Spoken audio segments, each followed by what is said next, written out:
El vuelo con motor tenía solo 11 años de edad cuando empezó la Primera Guerra Mundial. Pero un entregado grupo de hombres transformó el avión en una de las armas más importantes para ayudar a ganar esa guerra.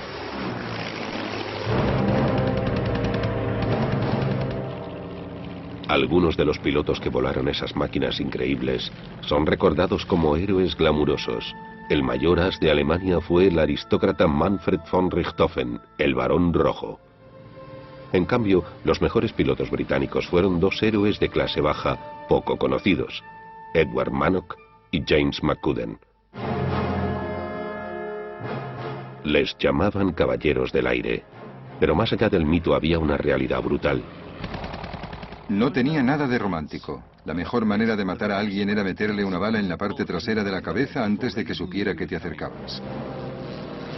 Time Watch cuenta la historia de dos héroes poco comunes y de su batalla contra las circunstancias y contra ellos mismos para sobrevivir. Y la de un misterio de 90 años que rodea la muerte de uno de ellos.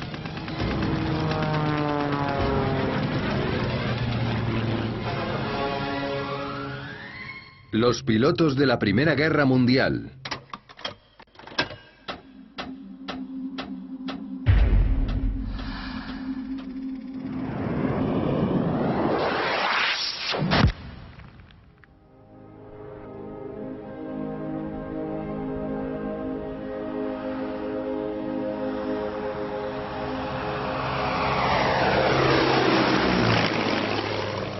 Hace poco más de 90 años, las máquinas como esta, fabricadas principalmente con madera y tela, eran una de las armas de guerra más temidas.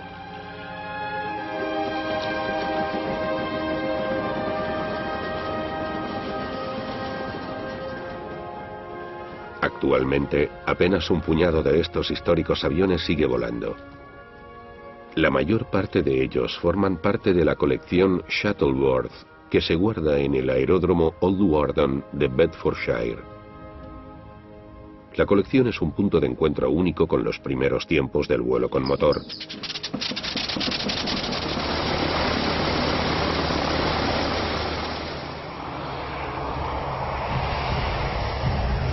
En 1914, justo antes de que estallara la guerra, esta era la Fuerza Aérea Británica completa. Una dispar colección de solo 33 aviones. Se llamaba Real Cuerpo Aéreo.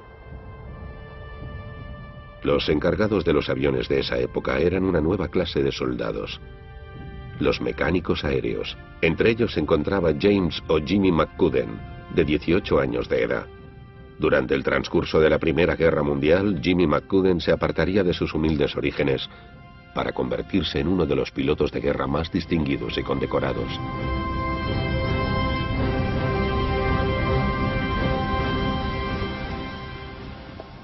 En contra de las reglas militares, Jimmy McCudden guardaba un relato escrito de sus pensamientos y sentimientos más íntimos.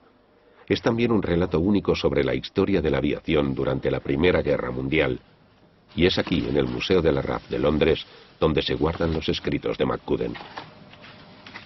Este es el primero de los 4 tomos que forman el manuscrito del libro de Jimmy McCudden, 5 años en el Real Cuerpo Aéreo. Está escrito en lápiz.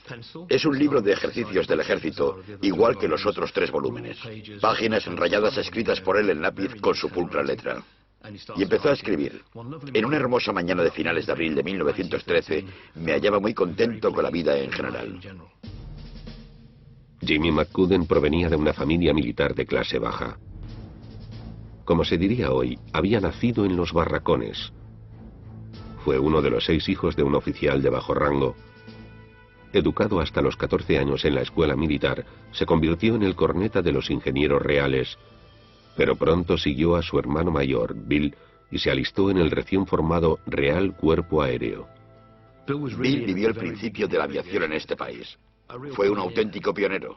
Fue el 4º piloto que no era oficial que recibió formación de piloto en el Real Cuerpo Aéreo. Bill le daba frecuentemente clases de vuelo extraoficiales a su hermano pequeño Jimmy.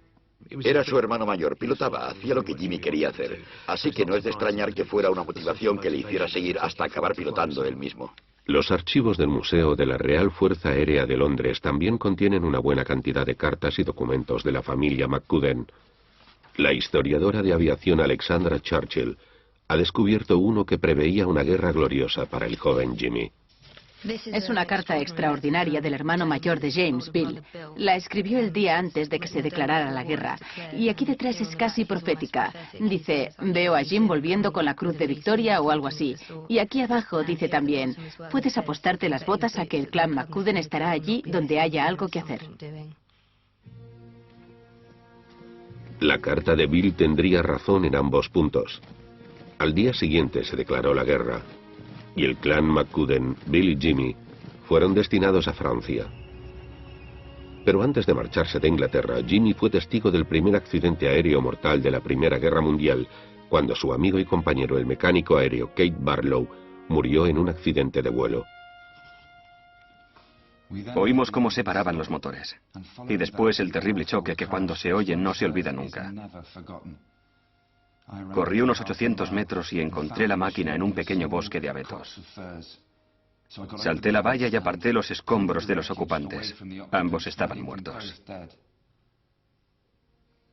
Nunca olvidaré esa mañana. Sobre las 6:30, arrodillado junto al pobre Keith Barlow y levantando la mirada al sol para después volver a mirar al pobre Barlow, que había muerto simplemente por las contusiones. Me pregunté si la guerra siempre sería así.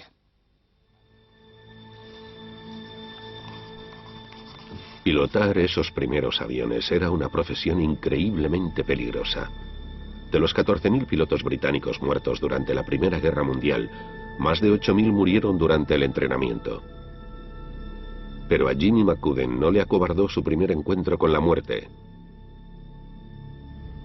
A mediados de 1915 le habían ascendido a sargento y observador. Un paso más cerca de su sueño de convertirse en piloto.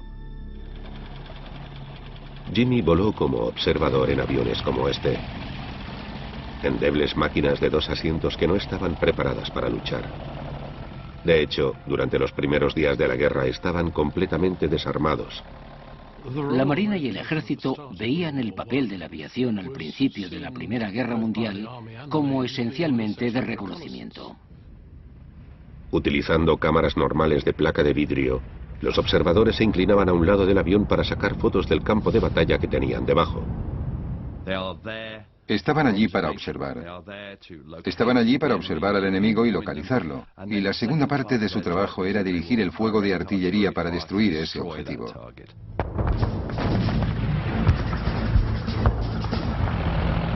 También llevaban pequeñas bombas en cabina para tirarlas por la borda al enemigo que tenían abajo. Fueron los primeros pasos del avión como máquina de guerra. El problema era, por supuesto, que el otro bando hacía exactamente lo mismo. Y las tripulaciones de aviones rivales no tardaron en coger fusiles y pistolas, y en dispararse unos a otros. Ningún ejército en el mundo podía permitir que los aviones de observación de artillería de sus enemigos cruzaran las líneas y les hicieran fotos para conseguir lanzar el fuego de artillería a sus trincheras. No podían dejar que ocurriera, tenían que detenerlos.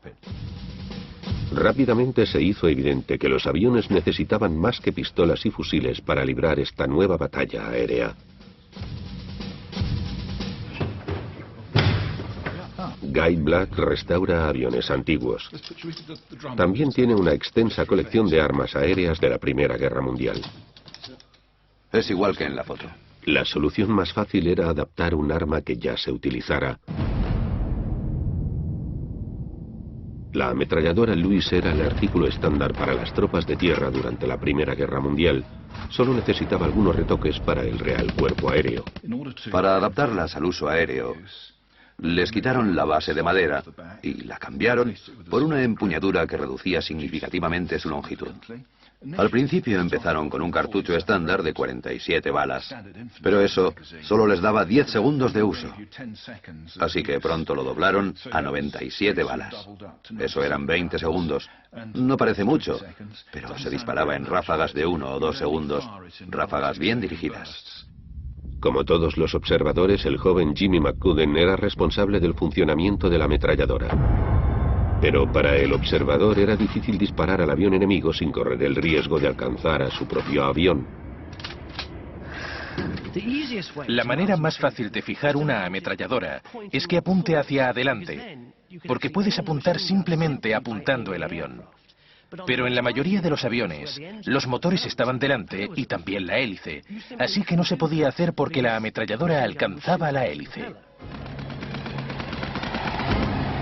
Fueron los alemanes los primeros en adoptar un ingenioso aparato que sincronizaba las ametralladoras para que pudieran disparar entre las aspas de la hélice mientras rotaba.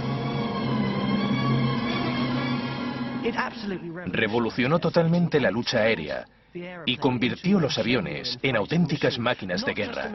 No solo máquinas que podían defenderse si tenían que hacerlo, sino también máquinas que podían salir y atacar.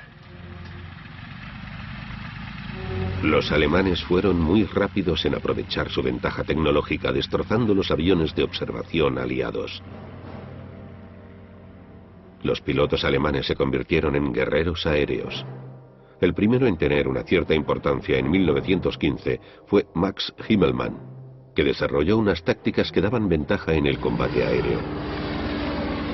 Salían en picado de entre las nubes o desde el sol, siempre intentaban sorprenderte. No tenía nada de romántico. La mejor manera de matar a alguien era meterle una bala en la parte trasera de la cabeza antes de que supiera que te acercabas. Fue en ese caos en el que el joven observador Jimmy McCudden empezó a hacerse un nombre defendiendo con éxito su avión del ataque del as alemán Himmelmann, que ya se había cobrado muchas víctimas. Se dice que Jimmy lo detuvo disparando con su ametralladora Lewis en el hombro. Nunca se ha dicho que le hiciera algún daño, ni que lo derribara, solo que lo retuvo y que lo mantuvo fuera de alcance. Por su valor en la batalla, Jimmy McCudden recibió la primera de muchas condecoraciones cuando el 29 de enero de 1916, el general francés Joffre le otorgó la Croix de Guerre. 2 días después, el recién nombrado sargento de vuelo Jimmy McCudden fue enviado de vuelta a Inglaterra para cumplir su ambición de prepararse como piloto. Pero el sueño de Jimmy de volar junto a su hermano mayor, Bill, nunca se cumpliría. Bill había muerto en un accidente de vuelo mientras entrenaba a un nuevo piloto. Fue el primer miembro de la familia McCudden en perder la vida en el Real Cuerpo Aéreo. Pero no sería el último. En sus memorias, Jimmy relató la muerte de su propio hermano con las anodinas palabras: "Supongo que así debía ser". En realidad, fue un golpe devastador. Le llamaron a la oficina y le dieron un telegrama que le informaba de la muerte de Bill.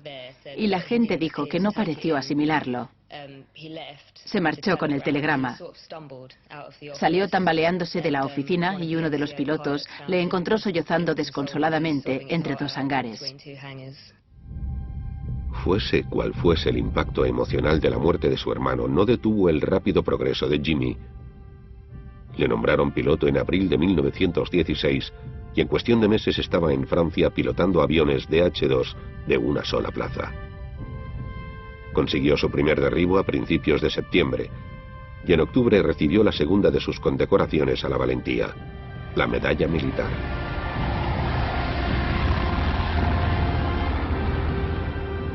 McCudden iba perfeccionando sus habilidades, desarrollando una meticulosa atención al detalle que le convertiría en un piloto excepcional. Para principios de 1917 había conseguido 5 victorias y había combatido en el extranjero durante varios meses. Y le volvieron a destinar al Reino Unido como instructor. Viajaba por todo el país con otros pilotos de experiencia, dando clase en varios cursos, en varias escuelas de instrucción de tácticas de combate aéreo. Era allí donde los nuevos pilotos comprendían las técnicas de la guerra aérea. Una de las personas a las que Jimmy tenía que entrenar era su hermano pequeño, Jack. Era el tercero de los hermanos McCudden en unirse al Real Cuerpo Aéreo. Pero también debía instruir a un personaje extraordinario llamado Edward Manock, que, como Jimmy, iba a convertirse en uno de los pilotos de caza más eficaces y condecorados de la Primera Guerra Mundial. Manock y McCudden establecieron un vínculo muy cercano desde